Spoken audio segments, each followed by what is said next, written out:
Well, Okay. it's kind of like the Mario games. Like the Mario games, there's not a whole lot of differentiation between them, but then there's also, there's new levels, and that's usually the big thing I get excited about. New levels. But with Zelda, it's new puzzles. See, with Mario, for me, it's more about the new power-ups. Right. I think like depending on what kind of power-up that they add into the game, they can do a lot more with it. Whereas with like Super Mario World, the cape, Right. I love the cape. I love it too. It's really it was fun, and like the bonus parts where you run up the wall, Hmm. and yeah, and it's like that was awesome And as a kid. mastering it was like, once you mastered it, it was Oh like, oh yeah, my gosh, I'm Neo. yeah, I know kung fu. Yeah. Um, so yeah, so um, last couple minutes here. Um, what is the game you're most excited about coming out of E3? That's a toughie. Got to choose one. The game I'm most excited about that they talked about at E3. Uh, both. Okay, obviously the one I'm most excited about that they talked about at E3 is probably Sly 4 Right. because they ended the third one on a cliffhanger They did. and sort of it wasn't really a cliffhanger as much as they just kind of told you that the story wasn't over, Hmm. and Bentley was like, I'm building a time machine, and it's kind of hard to explain why he said it, Okay. but and then the new one's gonna be called Thieves in Time. Right. I feel like they could do a lot of really fun things with that. And just like seeing all the characters that, haven't been in a game in years Right. on screen it was fun. And those are fun games. So I think Sucker Punch hasn't let me down yet. So I think they got a lot to live up to, and I'm pretty excited for it. Hmm. But as for what game I'm most excited about that wasn't at E3, I kind of want to say Wheel of Time. Yeah. What's that about? I haven't heard It's of it. Obsidian RPG. Ah. It's based on this series of books, the Wheel of Time books. Ah. Basically, the reason I'm excited about it is because I like Obsidian. I like their writing. I like even the people who work at Obsidian all seem to be really cool people, Hmm. like Chris Avallone or Avallone or how you pronounce it. Hmm. He's a nice guy, and the Wheel of Time books has some really cool lore, and that's really what makes RPGs nowadays, Right. or rather Western RPGs. Um, is lore because at the core, most Western RPGs have the same lore, and like when a game comes along that kind of mixes it up, you know, Hmm. I think Yeah. it stands out to me. Is Obsidian's the studio that Chad likes to beat up on a lot, right? Yeah, they did New Vegas, and then they did Alpha Protocol, which everyone pretty much hated. Ah. Really? They did Alpha Protocol? Yeah, Huh. and they're doing Dungeon Siege 3, which I still confused as to how they got the get go to do the third one since like I don't remember who did the first two, but it wasn't them, I can tell you that much. Hmm. And Neverwinter Nights Oh 2, yeah, yeah. just the second one, and then KOTOR 2. Right. Yeah. Yeah. The uncompleted version. Yeah. It was like one of those games that pretty much everyone you loved it or hated it. Right. Nobody thought it was this okay. Well, there's that big fan effort to restore all the cut content out of it, uh, Yeah. and I think that's been completed very recently. Yeah, the user bases when they like a game or they like its story or just its universe, Mhm. they can get a lot of stuff done. Like have you ever seen the size of the unofficial patches to Elder Scrolls 3 and 4? I have to imagine they're pretty big. They are huge and they fix so much. Like so much stuff that Bethesda should have had fixed in the first place. But like if you were to ever download Oblivion, I would say, don't even try to start playing without downloading the unofficial patch. Right. Um, I'd probably get the Game of the Year edition. Oblivion's still one of the games that I want to try out. Even then, you need the unofficial patch. Right. Um, so as for me, in the game I'm excited about, I kind of gave it away on the forum. Obviously, it's Skyward Sword. Yeah. I really like the art style. Twilight I still Prince. think it's kind of flat. It's very pastelly, and I Yeah, like I'm it. not a big fan of that. It's like, Zelda Easter time. Uh, well, um, Watch Link dip Easter eggs. I'm sure there's a lot of variation in the game, like Oh, yeah, but what we've seen of the enemy models so far. It seems to be kind of based on like I don't know how to explain it. It's kind of like there's kind of like what's the Hindu god of like creation and destruction? um Shiva? Yeah, there's like a boss battle with like a gold statue, kind of that thing, and it's kind of the the art style is very weird. I can't really wait to get into like the later portions of the game because that's when things usually go crazy.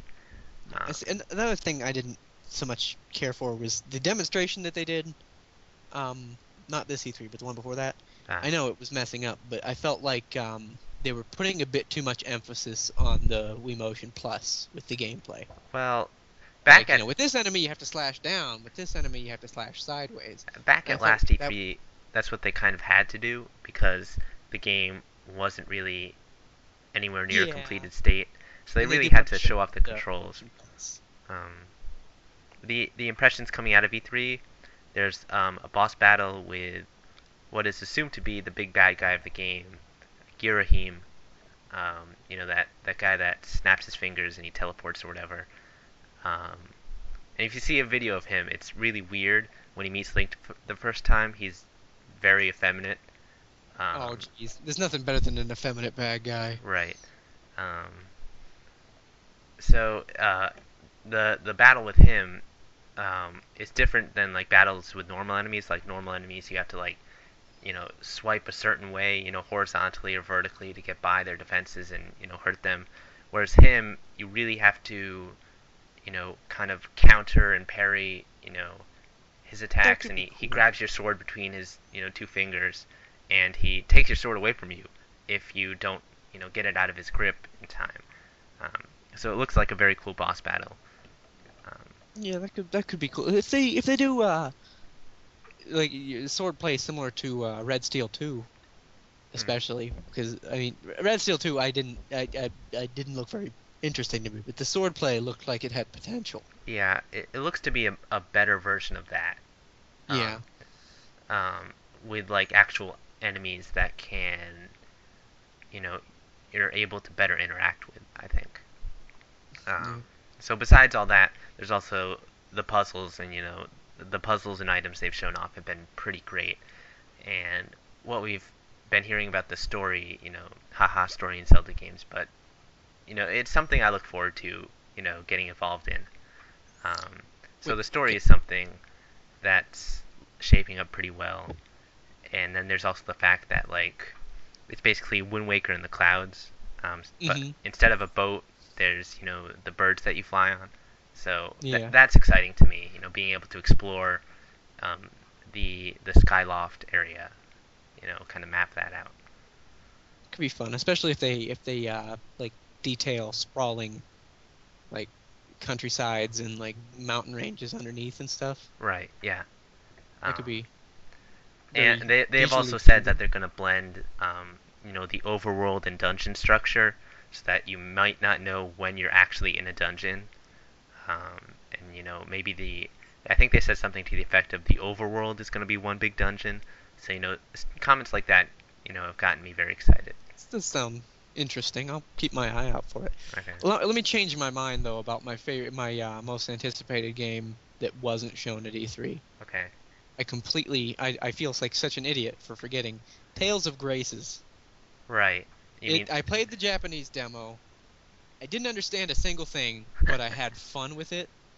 And when a game can do that, where you don't know what's going on, but you know you're having fun, you know, right? and you know they're doing something right. You mean Tales of Grace's F? Oh yeah, it's F, but it's just Tales of Grace. This is like because we're not going to get two multiple versions in North America. Right. They passed on So the Wii version for whatever reason.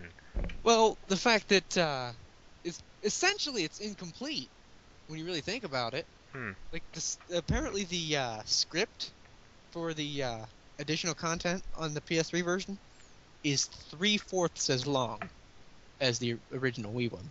Hmm. So like it's basically like a little over half of a game. Hmm. If I was Iwata, I would be very angry. Because that was one of the major games they showed off a few years ago Yeah. um, at their October kind of doohickey conference. But then they go around, they turn around and announce, the PS3 version, which is, the full game. I think Namco is finally starting to realize that their core audience is on the PlayStation 3 though. Hmm. And it is because like they tried with Vesperia on the 360 and that sold horribly.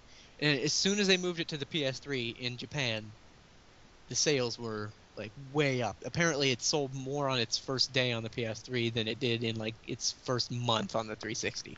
That doesn't really surprise me. And then same with the Wii version.